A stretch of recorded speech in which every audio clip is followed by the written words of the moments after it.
তালা খোলার দাবিতে অনশন। বিনাপানি দেবীর ঘরে তালা খুলতে অনশন। অনশনে মমতা বালা ঠাকুরের কন্যা মধুপর্ণা। প্রভাব খাটিয়ে ঘরে তালা মারার অভিযোগ। শান্তনু ঠাকুরের বিরুদ্ধেই এই তালা মারার অভিযোগ। নিয়োগ দুর্নীতি ঢাকতে নাটক, কটাক্ষ শান্তনুর। গত 1 মাস ধরে আমরা যেমন জানো আমরা সবাই বাইরে আছি। আমরা 3 বোন, আমরা না ঘরে ঢুকতে পারছি না কিছুই দেখতে পাচ্ছি না। আমার মার জিনিসপত্র সব ওর ভেতরে আছে, আমরা কিছু না, আমার ঠাকুমার নিজের ঠাকুমার দাদু ঠাকুমার বাড়িতেই আমরা ঢুকতে পারছি না। সেই জন্য এটা করা।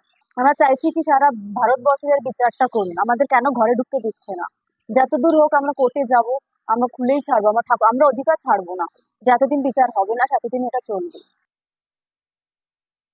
আজকে কপিল কৃষ্ণ ঠাকুরের মেয়েরা তারা আজকে ঘরে যেতে পারছে না, তারই পিতৃভিটে তার থেকে আজকে বঞ্চিত হওয়ার পরে তার জন্য আজকে তার মেয়েরা আজকে অন্বেষণ আমরণ অনশনে বসেছে, যাতে সারা পশ্চিমবাংলার মানুষ যারা জানতে পারে তার বিচার। তারা চাইছে যে মেয়ে হয়ে জন্ম নিয়ে আজকে কি আমার এই পরিস্থিতি, যে আমার পিতৃভিটিতে আজকে তার থেকে আমরা বঞ্চিত হচ্ছি, নিজের বাবার যে ঘর সেখানে তারা যেতে পারছে না, তার জন্য আজকে আমরণ অনশনে বসেছে তারা।